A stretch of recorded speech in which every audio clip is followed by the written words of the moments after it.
Hi everyone, I'm Petek Özorköke and in this video I'm going to talk about use of synonyms. To start with, first I will describe what is a synonym. Then I will give best sources to find synonyms. Then we are going to talk about use of very, and lastly I will teach you how to express opinion in different ways.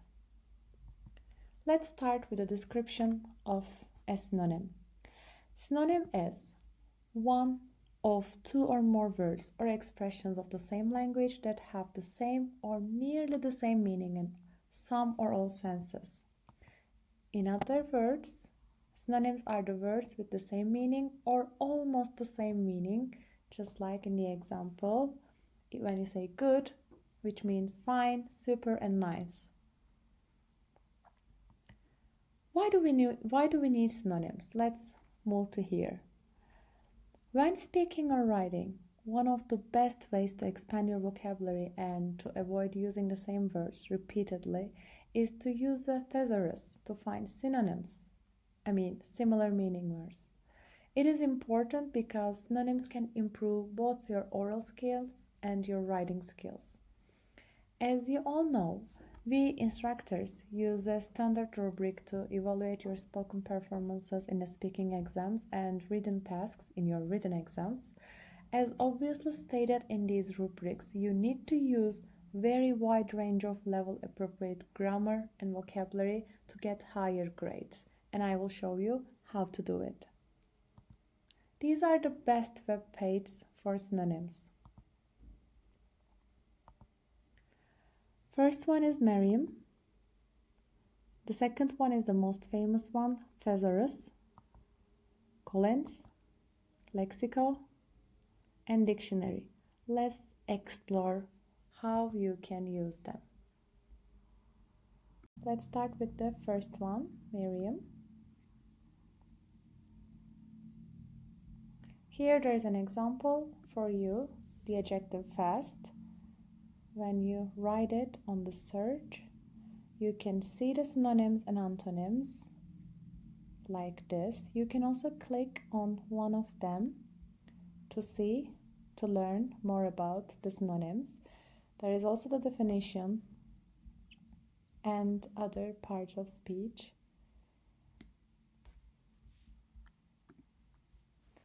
The second one is the most popular one, thesaurus. Let's try fast here too. As you can see, there is a list of synonyms of the word that you typed. You can also click on the one that you're interested. Let's click on quick. You can also see the other list of synonyms of the next word. You can also see the examples. Collins is another one. It is mostly used.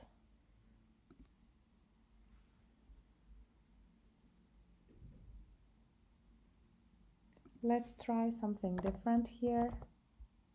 Let's try quick.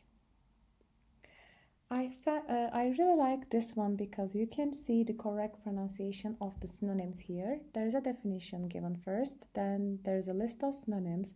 When you click on the icon, fast, you can hear how to pronounce the synonyms. Swift, speedy. This is really good, and you can also see other usages.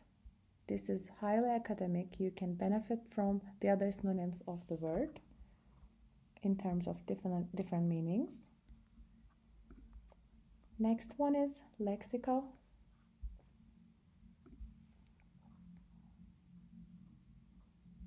Again, let's try the word fast here. You can see the synonyms of fast, as you can see like here, the informal ones, British ones, and there are also usages with the examples. I really like this one. You can use them in a sentence. It shows you the different kind of usages. The last one is another popular one, dictionary.com. Let's try quick here.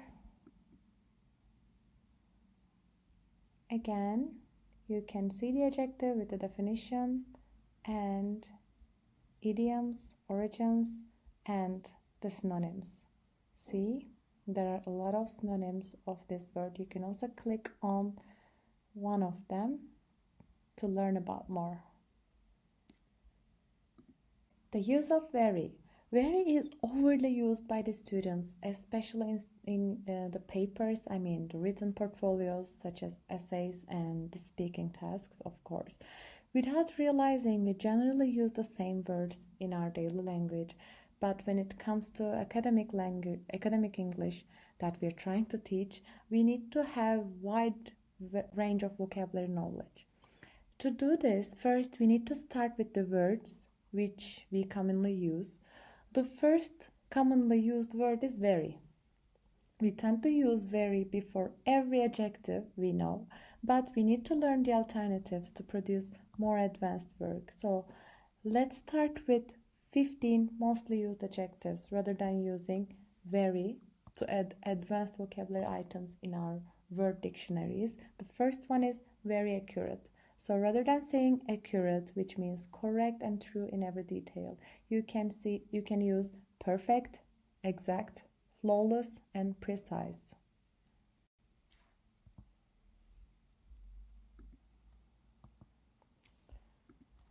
The other word commonly used is aggressive, which means angry and behaving in a threatening way. You can use forceful or overconfident rather than saying very aggressive. The next one is amazed, surprised. You can use astounded, flabbergasted, astonished, and shocked rather than saying amazed.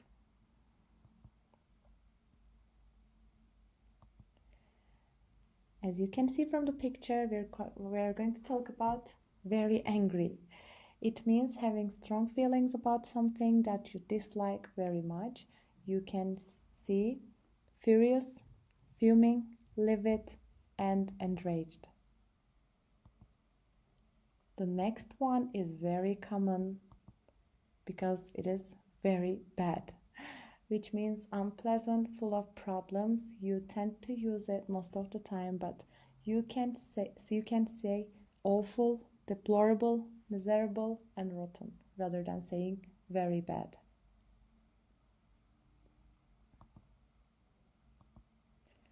The usage of the word basic is very common too, but there are many alternatives to say basic, which is simple, primary, rudimentary, and fundamental.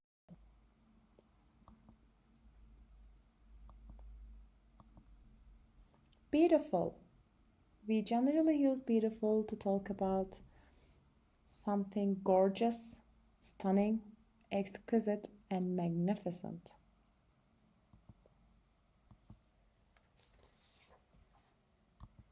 The next one is capable, having the ability or qualities necessary for doing something, but you can also say efficient, skillful, and proficient. The next one is also common, very careful, which means giving a lot of attention to details. You can see scrupulous, meticulous, and fastidious rather than saying careful. Next one is caring. If you are caring, that means you are kind, helpful, and showing that you care about other people. You can use compassionate, kind, and attentive rather than saying caring. Guess what? Clean. You're all hygienic in these days, aren't you? So we can use spotless, immaculate, and hygienic rather than saying clean. The next one is clever. If you're clever, You are quick at learning and understanding things, but you can say intelligent, sharp, astute, and ingenious rather than saying clever.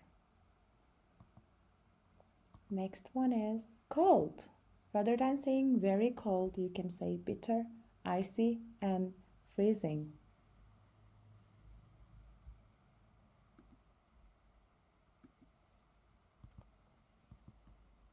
Very boring.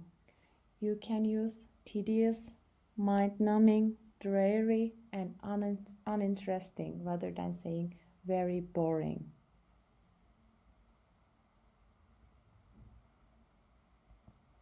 Last one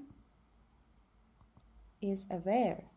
So if you're very aware, you know or realize something, but you can say conscious and mindful rather than the word aware. Now, it was the end of 15 common words. Let's move to the last part of this video. Think and believe are overused words to describe your idea. Especially in your essays, it may be really repetitive.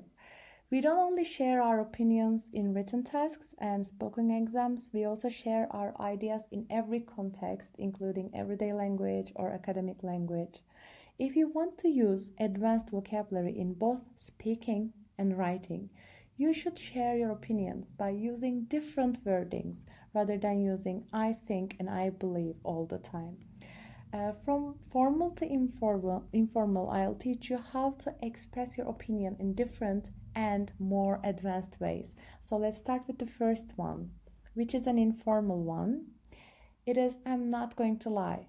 So as an example, I'm not going to lie, I'm very happy to have a dog. The second one is also a little bit informal. You can say in all honesty or honestly speaking.